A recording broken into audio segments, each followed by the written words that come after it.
Episode 8. Lunch was an almost silent meal.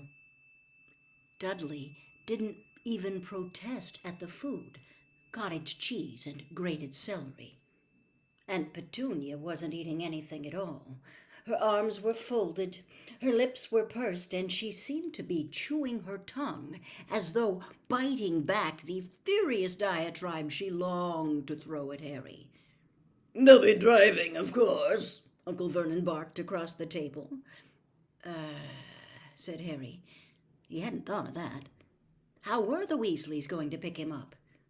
They didn't have a car anymore.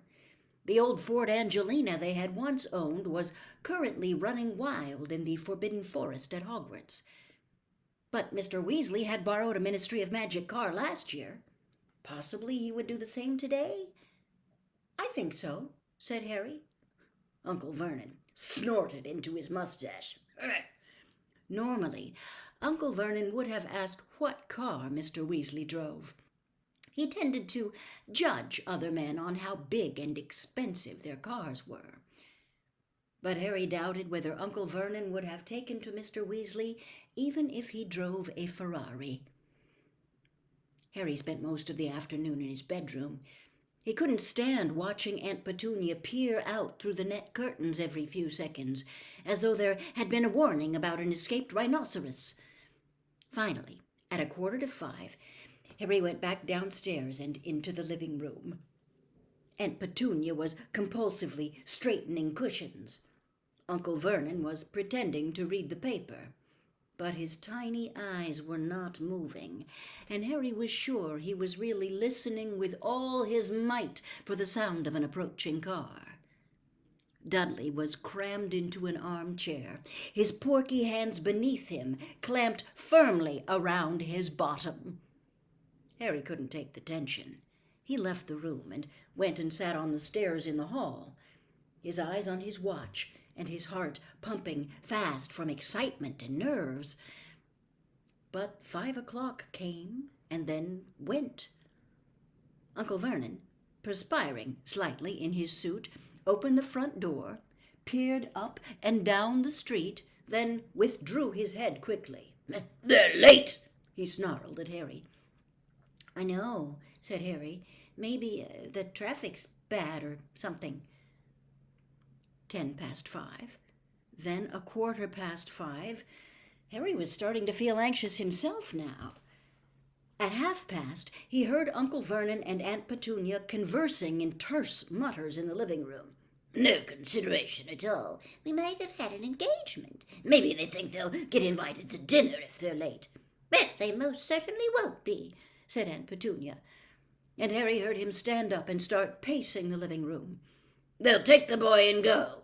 There'll be no hanging around. That's if they're coming at all. Probably mistaken the day. I dare say their kind don't set much store by punctuality. Either that or they drive some tin-pot car that's broken to... Harry jumped up. From the other side of the living room door came the sounds of the 3 Dursleys scrambling, panic-stricken, across the room. Next moment, Dudley came flying into the hall, looking terrified. What happened? Said Harry. What's the matter? But Dudley didn't seem able to speak. Hands still clamped over his buttocks, he waddled as fast as he could into the kitchen. Harry hurried into the living room. Loud bangings and scrapings were coming from behind the Dursleys' boarded-up fireplace, which had a fake coal fire plugged in front of it. "What is it?" gasped Aunt Petunia, who had backed into the wall and was staring, terrified, toward the fire. "What is it, Vernon?" But they were left in doubt barely a second longer. Voices could be heard from inside the blocked fireplace. "Oh, Fred, no! Go back! Go back! There's been some kind of mistake! Tell George not to... Ouch! George! No, there's no room! Go back quickly and tell Ron!" "Maybe Harry can hear us, Dad. Maybe he'll be able to let us out." There was a large hammering of fists on the boards behind the electric fire. Harry! Harry, can you hear us?"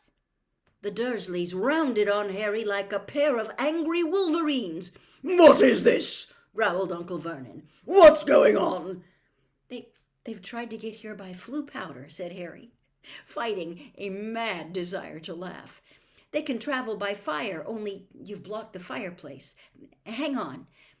He approached the fireplace and called through the boards, "Mr. Weasley, can you hear me?" The hammering stopped. Somebody inside the chimney-piece said, "Shh! Mr. Weasley, it's Harry. The fireplace has been blocked up. You won't be able to get through there." "Damn," said Mr. Weasley's voice. "What on earth did they want to block up the fireplace for?" "They've got an electric fire," Harry explained. Really? said Mr. Weasley's voice excitedly. Eclectic, you say, with a plug? Gracious, I must see that. Oh, let's think. Ouch, Ron! Ron's voice now joined the others. What are we doing here? Is something gone wrong? Oh, no, Ron, came Fred's voice, very sarcastically. No, this is exactly where we wanted to end up. Yeah, we're having the time of our lives here, said George, whose voice sounded muffled, as though he was squashed against the wall. Boys, said Mr. Weasley vaguely, I'm trying to think what to do. Yes, only way. Stand back, Harry. Harry retreated to the sofa. Uncle Vernon, however, moved forward. "Wait a moment," he bellowed at the fire. "What exactly are you going to—" Bang! The electric fire shot across the room as the boarded-up fireplace burst outward, expelling Mr. Weasley, Fred, George, and Ron in a cloud of rubble and loose chippings. Aunt Petunia shrieked and fell backwards over the coffee table. Uncle Vernon caught her before she hit the floor and gaped, speechless, at the Weasleys, all of whom had bright red hair, including Fred and George, who were identical to the last freckle. "That's better," panted Mr. Weasley, brushing dust from his long green robes and straightening his glasses. Ah, you must be Harry's aunt and uncle.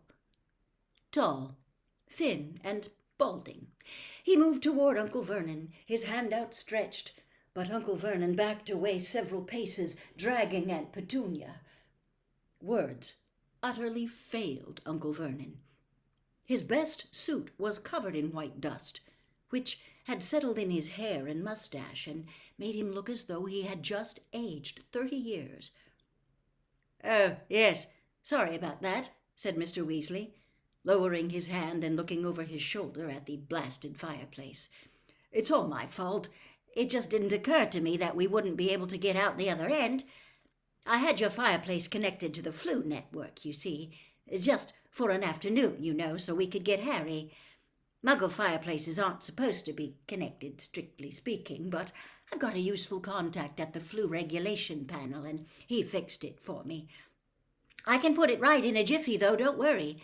I'll light a fire to send the boys back, and then I can repair your fireplace before I disapparate." Harry was ready to bet that the Dursleys hadn't understood a single word of this. They were still gaping at Mr. Weasley, thunderstruck.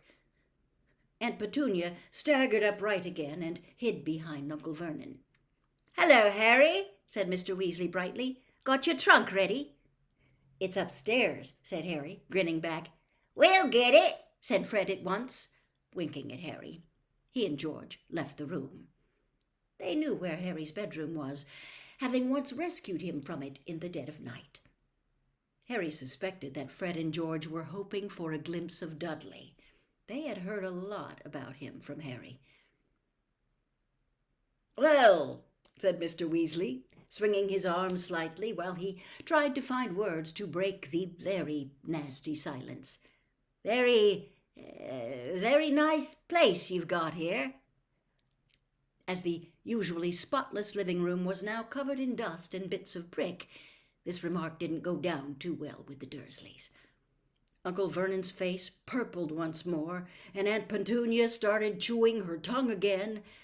However, they seemed too scared to actually say anything. Mr. Weasley was looking around. He loved everything to do with Muggles. Harry could see him itching to go and examine the television and the video recorder. They run off electricity, do they? He said knowledgeably. Ah, yes, I can see the plugs. I collect plugs, he added to Uncle Vernon, and batteries. Got a very large collection of batteries. My wife thinks I'm mad, but there you are. Uncle Vernon clearly thought Mr. Weasley was mad, too. He moved ever so slightly to the right, screening Aunt Petunia from view, as though he thought Mr. Weasley might suddenly run at them and attack.